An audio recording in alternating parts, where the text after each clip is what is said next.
जियल मुश्किल भइले अब जख्मई दिल के भइल।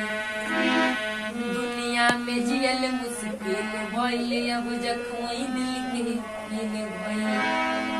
बर्बाद करके जिए आराम से, बदनाम भइनी रानी तुम्हारे नाम से।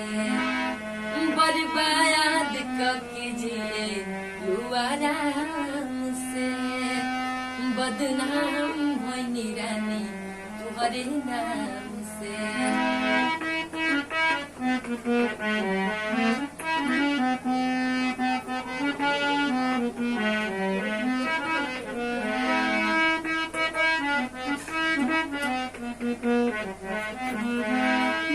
डेग डेग काट बुआई नामुमकिन बाम धई, अपन खास देखल ना चाहे प्यार के दुश्मन लोग भई।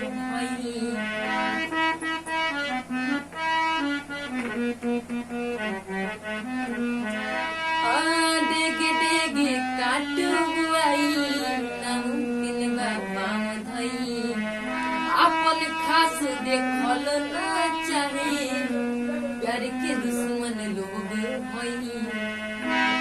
तू सलामत रह अर्जी रही राम से, बदनाम भइनी रानी तुम्हारे नाम से। बर्बाद करके जिए आराम से, बदनाम भइनी रानी तुम्हारे नाम